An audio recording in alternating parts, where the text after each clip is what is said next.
건강하고 지혜로운 삶, 은빛 등불과 함께해요. 안녕하세요, 여러분.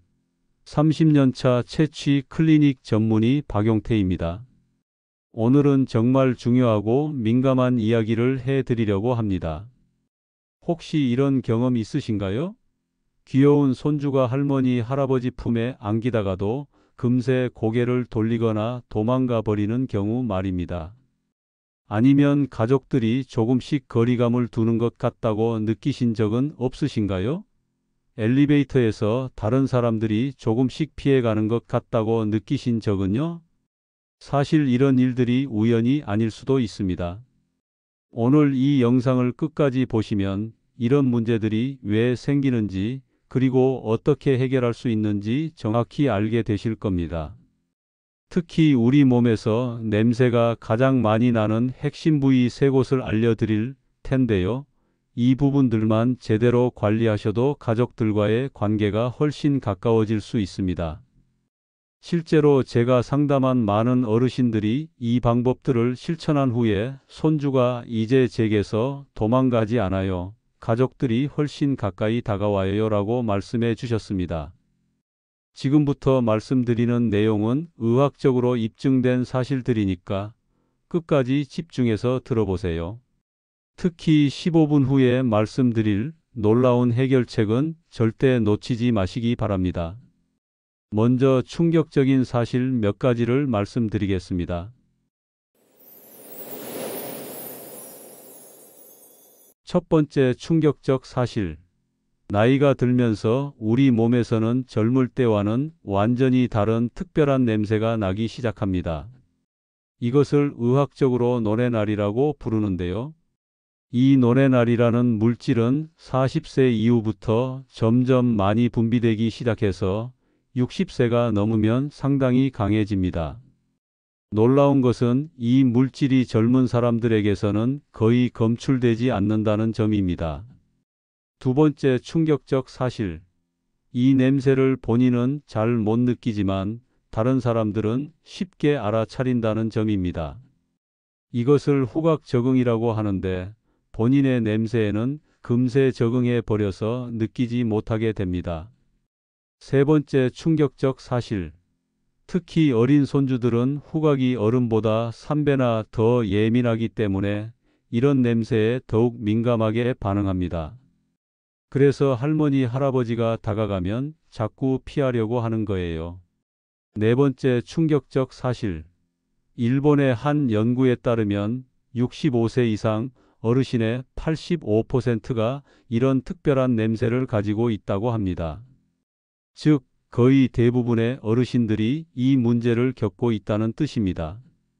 하지만 여기서 중요한 것은 손주들이나 가족들이 나쁜 마음에서 피하는 게 아니라는 점입니다. 이것은 본능적인 반응이고 충분히 이해할 수 있는 일입니다. 그리고 더 중요한 것은 알려드리는 방법들을 실천하시면 이런 문제들을 완전히 해결할 수 있다는 점입니다.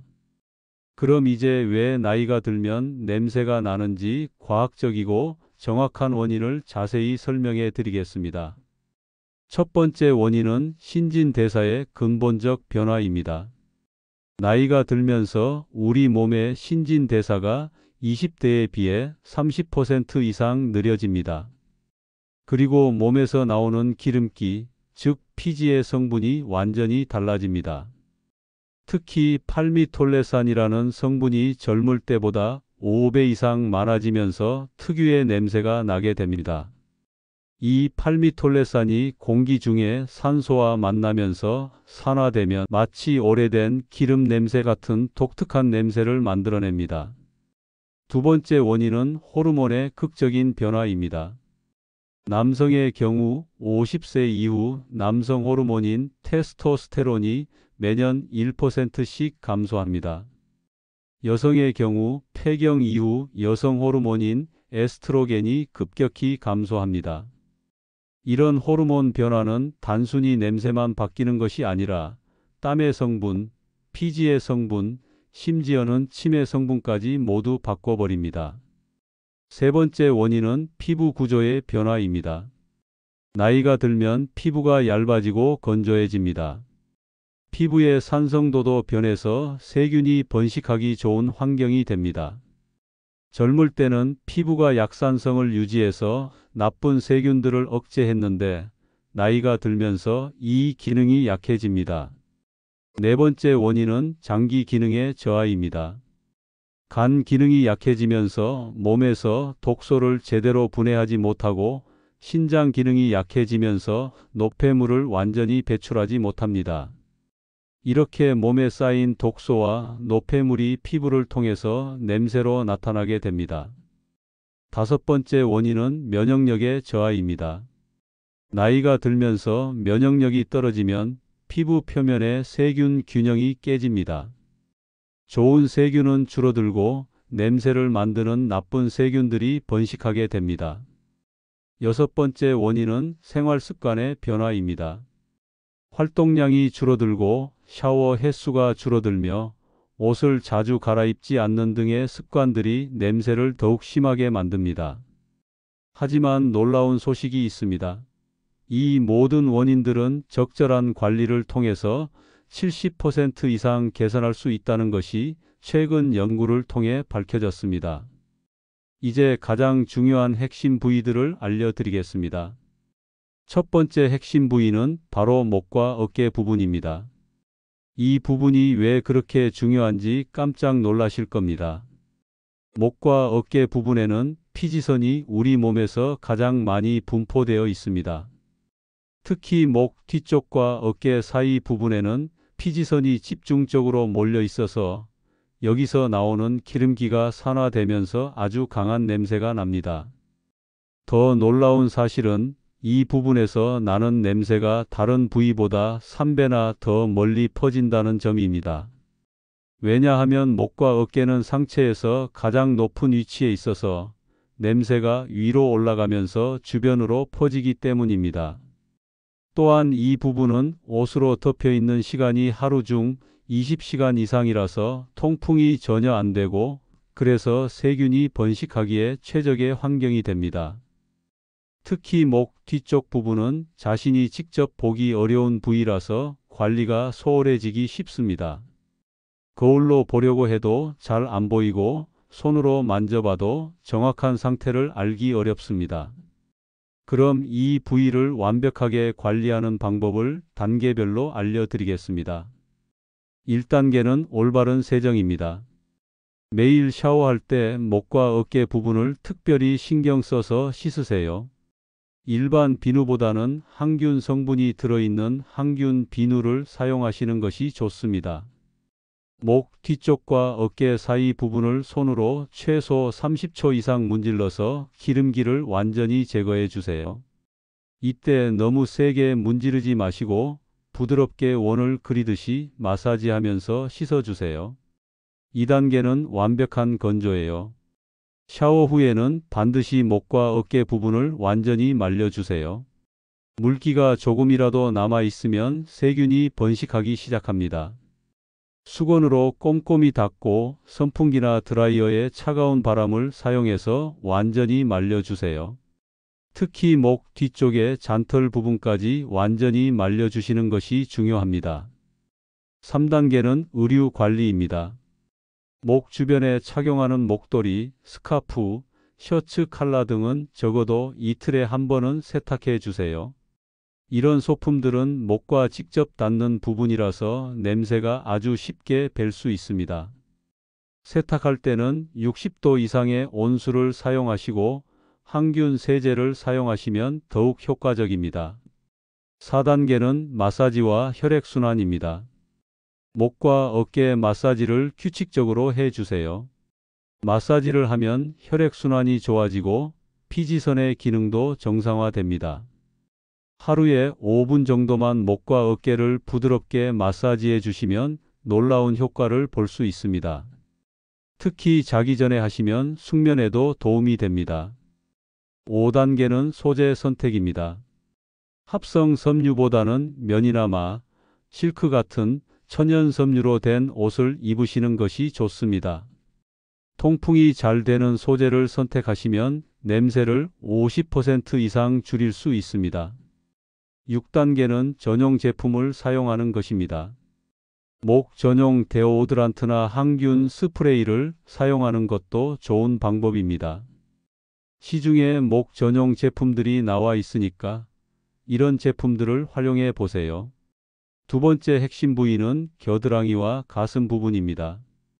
이 부위는 사실 많은 분들이 알고 계시지만 정확한 관리법을 모르시는 경우가 많습니다. 겨드랑이에는 아포크린 땀샘이라는 아주 특별한 땀샘이 있습니다. 이 땀샘은 다른 부위의 땀샘과 완전히 다릅니다. 일반적인 땀샘에서는 99%가 물이고 1%만 다른 성분인데 아포크린 땀샘에서는 단백질과 지방이 무려 20% 이상 포함되어 있습니다. 이 단백질과 지방이 세균들의 최고의 먹이가 되는 것입니다. 세균들이 이 성분들을 분해하면서 황화합물, 암모니아 등의 강한 냄새 물질을 만들어냅니다. 특히 나이가 들면서 이 아포크린 땀샘의 분비물 성분이 더욱 진해지고 냄새가 더욱 독특하고 강해집니다. 가슴 부분도 마찬가지로 피지선이 많이 분포되어 있고 특히 여성의 경우 가슴 아래 부분과 가슴 사이 부분에 땀이 차기 쉬워서 냄새가 생기기 쉽습니다. 남성의 경우에도 가슴털 주변으로 피지와 땀이 섞이면서 특유의 냄새가 날 수 있습니다. 이제 겨드랑이와 가슴을 완벽하게 관리하는 법을 단계별로 알려드리겠습니다. 1단계, 겨드랑이 털을 적절하게 관리해 주세요. 완전히 제거할 필요는 없지만 너무 길거나 많으면 세균이 번식하기 쉽고 냄새도 더 오래 남게 됩니다.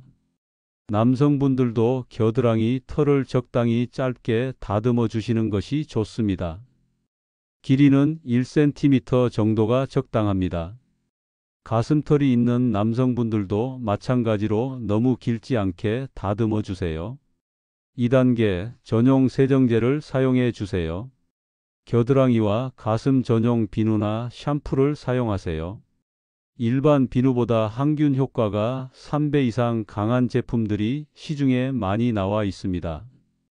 특히 티트리 오일이나 살리실산이 들어있는 제품들이 효과적입니다.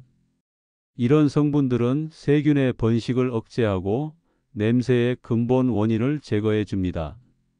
3단계, 올바른 데오드란트를 사용하세요. 단순히 냄새를 가리는 향수나 퍼퓸에보다는 세균의 번식을 억제하는 데오드란트를 사용하시는 것이 훨씬 효과적입니다. 데오드란트는 샤워 후 완전히 마른 상태에서 발라주시고 하루에 아침 저녁으로 2번 발라주세요. 특히 잠자리에 들기 전에 발라주시면 밤사이 효과가 극대화됩니다. 알루미늄 성분이 들어있는 제한제도 효과적이지만 피부가 민감한 분들은 천연 성분의 데오드란트를 선택하세요. 4단계, 가슴 부위를 특별히 관리해 주세요. 여성분들의 경우 가슴 아래 부분에 땀이 차기 쉽습니다. 이 부분을 깨끗하게 씻고 베이비 파우더나 드라이 샴푸를 사용해서 습기를 완전히 제거해 주세요. 브라를 착용하시는 분들은 브라를 매일 세탁하시거나 최소한 이틀에 한 번은 깨끗한 것으로 갈아입으세요. 남성분들도 가슴 부위를 깨끗하게 씻고 가슴털 사이사이까지 꼼꼼히 관리해 주세요. 5단계, 속옷을 꼭 관리해 주세요. 속옷은 하루에 한 번, 여름철에는 하루에 2번도 갈아입으세요. 속옷은 몸과 가장 가까이 닿는 의류이므로 조금이라도 냄새가 벨 수 있습니다. 면 소재의 속옷을 선택하시고 너무 꽉 끼는 것보다는 조금 여유 있는 것을 선택하세요. 6단계, 통풍을 관리해 주세요. 너무 꽉 끼는 옷보다는 조금 여유 있는 옷을 입으시고 특히 겨드랑이 부분이 통풍이 잘 되는 디자인의 옷을 선택하세요. 가끔씩 팔을 위로 올려서 겨드랑이에 바람을 쐬어주는 것도 좋은 방법입니다. 7단계, 식습관 연계는 필수입니다. 마늘, 양파, 카레 등을 많이 드시면 겨드랑이 냄새가 더 심해질 수 있습니다. 이런 음식들은 적당히 드시고 대신 파슬리나 민트 같은 허브류를 많이 드세요. 세 번째 핵심 부위는 발과 발가락 사이입니다. 이 부위는 많은 분들이 간과하시는데 사실 냄새 관리에서 가장 중요한 부위 중 하나입니다. 발에는 하루에 약 200ml, 즉 컵 한 잔 분량의 땀이 분비됩니다. 이는 겨드랑이보다도 5배나 많은 양입니다. 더 놀라운 것은 발에는 약 25만 개의 땀샘이 있다는 점입니다. 이는 우리 몸에서 땀샘 밀도가 가장 높은 부위입니다. 특히 발가락 사이는 공기순환이 거의 안 되는 부위라서 습도 90% 이상, 온도 30도 이상의 환경이 유지됩니다. 이런 환경은 세균과 곰팡이가 번식하기에 완벽한 조건입니다. 나이가 들면서 발의 혈액순환이 나빠지고 발톱 관리도 소홀해지며 발의 감각도 둔해져서 문제를 늦게 발견하게 됩니다. 특히 발냄새는 신발과 양말을 벗을 때 주변 사람들이 즉시 알아차릴 수 있어서 사회생활에 큰 지장을 줄 수 있습니다. 이제 이 발냄새를 완벽하게 해결하는 7단계 방법을 말씀드리겠습니다. 1단계, 발을 매일 깨끗하게 씻되 단순히 물로 헹구는 것이 아니라 다음과 같이 하세요. 먼저 따뜻한 물에 5분 정도 발을 담가서 각질을 부드럽게 만듭니다. 그 다음 항균 비누를 사용해서 발가락 사이사이까지 꼼꼼히 씻어주세요. 특히 새끼발가락과 넷째 발가락 사이, 엄지발가락과 둘째 발가락 사이는 더욱 신경 써서 씻어주세요. 이 부분들이 냄새가 가장 심한 부위입니다. 발톱 주변과 발톱 밑도 칫솔을 사용해서 깨끗하게 씻어주세요. 2단계, 발톱을 일주일에 한 번은 반드시 깎아주세요. 발톱이 길면 그 안에 세균과 곰팡이가 번식하기 아주 쉽습니다. 발톱을 깎을 때는 일자로 깎으시고 모서리 부분을 너무 깊게 파지 마세요. 내성 발톱이 생길 수 있습니다.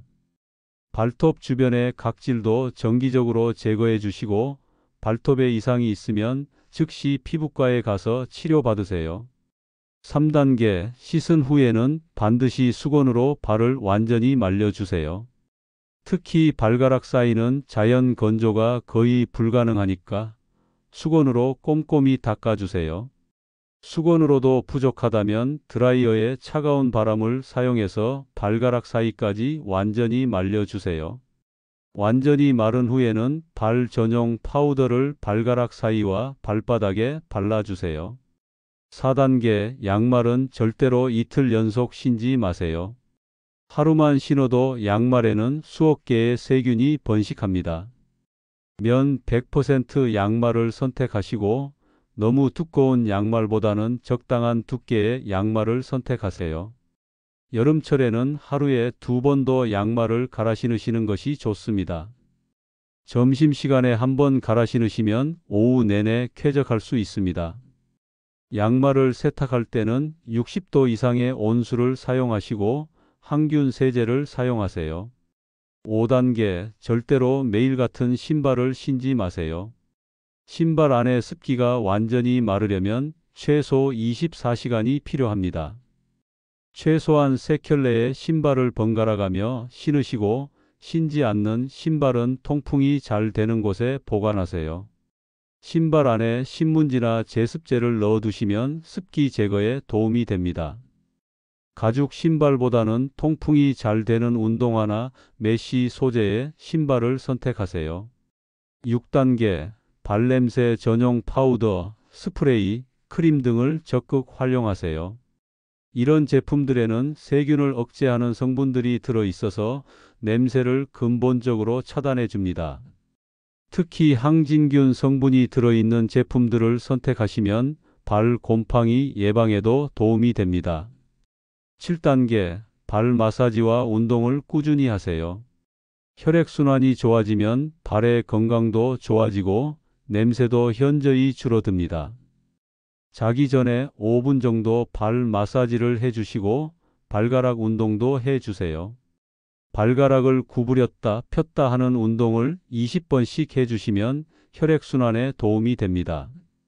따뜻한 물과 차가운 물에 번갈아가며 발을 담그는 온냉욕도 혈액순환에 아주 좋습니다. 8단계 문제 신호를 체크하는 습관을 들이세요.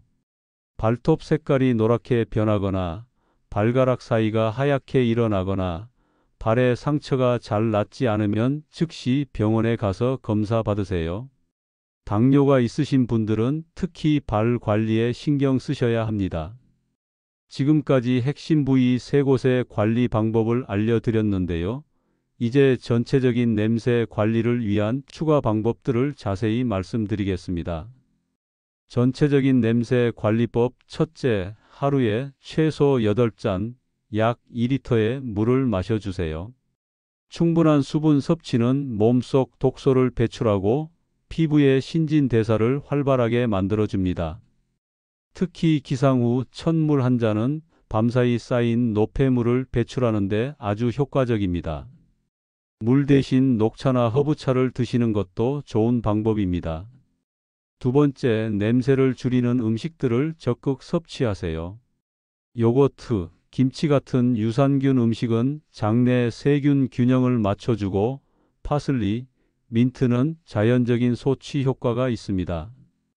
반대로 마늘, 양파, 카레, 술, 담배는 가능한 한 피하시거나 줄이시기 바랍니다. 이런 것들은 모공을 통해 냄새가 나올 수 있습니다. 세 번째, 매일 미지근한 물로 샤워하시되 너무 뜨거운 물은 피하세요. 뜨거운 물은 피부를 건조하게 만들어 오히려 냄새를 악화시킬 수 있습니다. 샤워 시간은 10-15분 정도가 적당하며 항균 비누로 전신을 꼼꼼히 씻어주세요. 특히 앞서 말씀드린 핵심 부위 3곳은 더욱 신경 써서 관리하세요. 네 번째, 옷은 가능한 한 자주 세탁하시고 특히 직접 피부에 닿는 속옷과 양말은 매일 새 것으로 갈아입으세요. 세탁할 때는 항균 세제를 사용하시고 완전히 말려서 보관하세요. 습기가 남아 있으면 세균이 번식할 수 있습니다.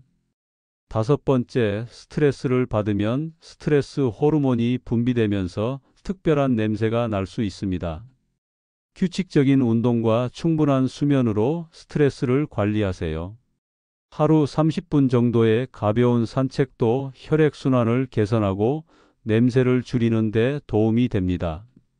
어떤가요? 냄새 관리에 자신감이 생기는 느낌이신가요?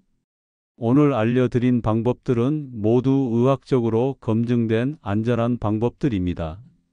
하지만 개인차가 있을 수 있으니 피부에 이상이 생기면 즉시 사용을 중단하고 전문의와 상담하시기 바랍니다. 무엇보다 중요한 것은 꾸준함입니다. 하루 이틀 해보고 포기하지 마시고 최소 3주 이상은 꾸준히 실천해 보세요. 반드시 놀라운 변화를 경험하실 수 있을 것입니다.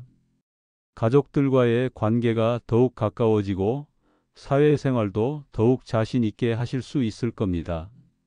특히 사랑하는 손주들과 더 많은 시간을 보낼 수 있게 되실 것입니다. 이 영상이 도움이 되셨다면 좋아요와 구독 버튼을 꼭 눌러주시고 댓글로 여러분의 경험도 공유해 주세요. 더 많은 어르신들이 이 정보를 접할 수 있도록 주변 분들에게도 공유해 주시면 감사하겠습니다. 다음 영상에서는 노인성 피부 관리법에 대해 더 자세히 다뤄보겠습니다. 건강하고 행복한 하루 보내세요.